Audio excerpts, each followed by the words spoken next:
You ever leave a conversation feeling smaller, a little less confident, kind of confused, like you've just been spun in a circle and you're not even sure which way is up anymore? Well, you are not imagining it.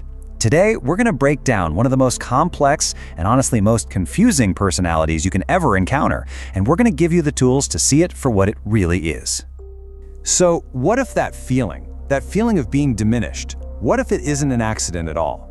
What if the confusion is actually a strategy, and the charm is in fact a weapon? Look, this isn't just about someone who's a bit arrogant or into themselves. We are talking about a deep, rigid psychological structure, a defense mechanism so powerful it can literally warp the reality of everyone around them.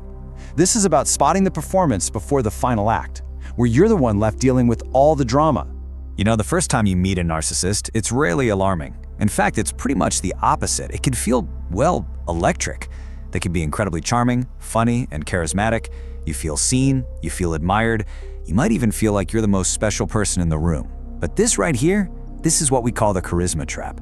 It's designed to be magnetic, to pull you into their orbit before you ever get a chance to see what's really going on at the center. Okay, so this breaks down the whole paradox perfectly. On the one hand, you have the mask, what they want you to see. The charm, the confidence, the slick presentation, it's all a show. But underneath all of that, there's this incredibly fragile core. You see, it's not really that they're full of self-love, it's kind of the opposite. They are terrified of feeling worthless. And to fight that feeling, they need a constant stream of external validation, what psychologists call narcissistic supply. Just think of it like a constant diet of attention, good or bad, it doesn't matter, that keeps their ego propped up.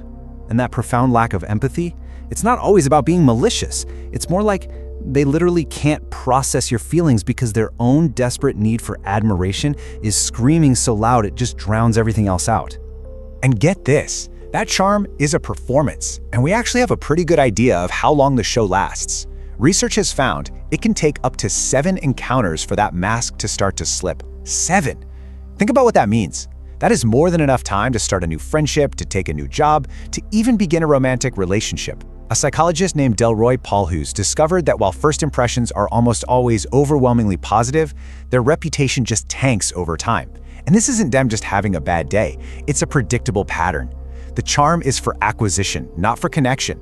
As soon as you're hooked, that mask starts to get real heavy, and the demanding, entitled person underneath starts to peek through. So how do you see past the mask, sooner than 7 meetings? Well, the trick is to stop listening so much to what they say and start paying really close attention to what they do. So we're going to walk through 5 behavioral red flags.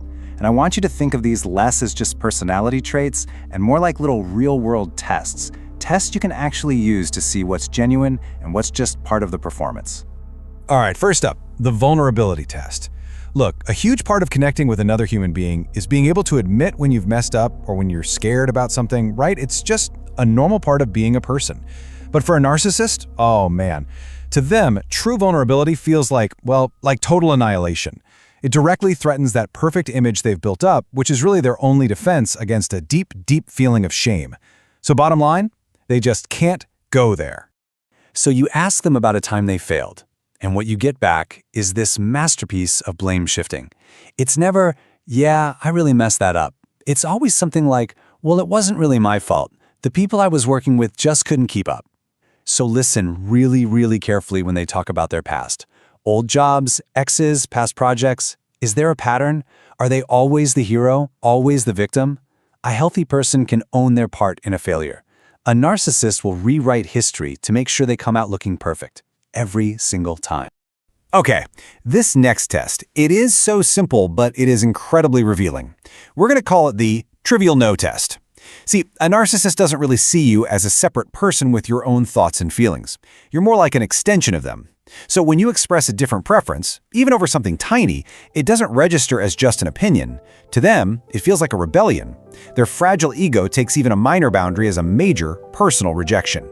And here's how you can see this in action. The key is it has to be about something that truly doesn't matter. It has to be low stakes. So they say, hey, let's get pizza tonight. And you just politely say, you know what? I'm not really in the mood for pizza. How about we get Thai instead? And then you just watch. Say nothing else. Just watch their reaction. A normal, healthy person will be like, oh, okay, cool. Where are you thinking? It's a collaboration. But a narcissist, you'll see this flicker of irritation. Maybe they'll scoff or make fun of your choice or just steamroll right over you and keep talking about pizza. In that little moment, you just set a micro boundary and their reaction tells you absolutely everything you need to know. All right, red flag number 3. Let's talk about the conversation itself. The psychologist Dr. Ramani Devasala has this perfect way of putting it. She says narcissists suck up all the oxygen in the room, and that is exactly what it feels like. A conversation with them isn't a two-way street. It's not a game of catch. It is their one-person show, and your only job is to sit in the audience and be impressed. I mean, just take a look at this. Does this chart feel a little too familiar? 90% them, 10% you. Think about it. When you walk away from a chat with them, do you actually feel heard, or do you just feel like you were a prop for their monologue? You probably know every single detail about their amazing day, their terrible problems, their big wins. But if they asked you a single meaningful question about yours, and that little 10% you get, it's usually just a launching pad for them to jump right back into a story about themselves. This one is a dead giveaway, and it often happens when you're out in public.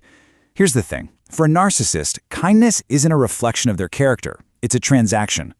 They are constantly and subconsciously ranking everybody they meet on a scale of usefulness. And that incredible charm they have, it's reserved only for people they decide are important. People who can offer them status or admiration or some kind of opportunity. And this is how you spot it. Just watch the difference in how they treat people. How are they with the boss or some other VIP? Super respectful, right? Attentive, charming, hanging on every word. Okay, now how do they treat the waiter or the person at the checkout counter? All of a sudden, they might be demeaning, demanding, or just flat out dismissive. This isn't just them having a bad day. This is a crystal clear window into how they see the world, and it shows you that their charm is just a tool they can switch on and off whenever they want.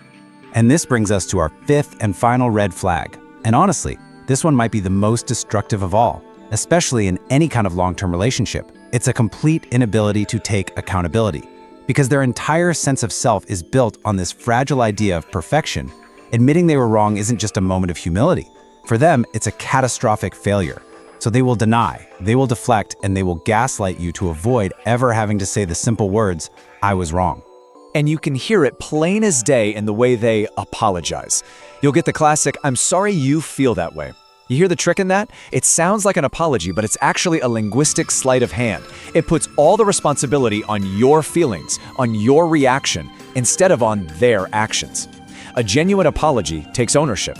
A narcissistic apology is just another tool to end the conflict without ever admitting fault. So spotting these patterns is so vital because being exposed to this behavior long-term, it carries a very heavy price.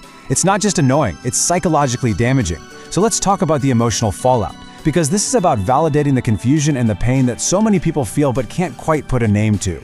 If you've been in a narcissist's orbit as a partner, a parent, a boss, even a friend, these feelings might be painfully familiar. That chronic self-doubt, yeah, that gets installed by their constant gaslighting.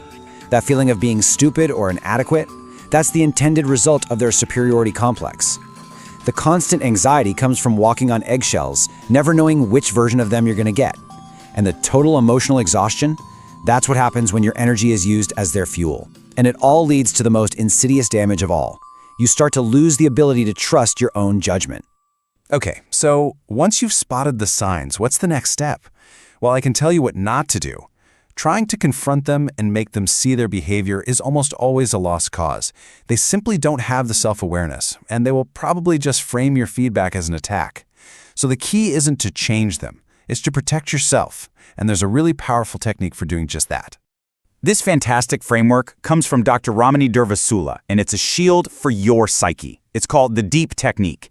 D is for don't defend. Don't get sucked into their circular arguments. It's a trap designed to exhaust you. E is for don't engage. Don't engage with their drama or their provocations. That's their fuel. The second E is for don't explain. Stop explaining your reasoning over and over again. They aren't listening to understand you. They're listening for weaknesses. And most importantly, P is for don't personalize. Their rage, their entitlement, their coldness, it is not a reflection of your worth. It's a reflection of their own internal chaos. This isn't a strategy for war. It's a strategy for peace. Your peace. So I want to leave you with this one question. Forget their words for just a moment. After you interact with this person, how do you feel? Do you feel energized or do you feel drained? Calm or anxious? Confident or small? Your own emotional system is an incredibly powerful truth teller. You have to trust that emotional mirror. It often reflects the reality of what's happening far more accurately than their charismatic performance ever will. If this explainer helped you connect some dots, please hit that like and subscribe button for more deep dives into the patterns of human behavior. And you'll definitely want to stick around, because next up, we're going to tackle one of the narcissist's most potent weapons head on. We're going to talk about exactly how to survive gaslighting. Thank you for your time.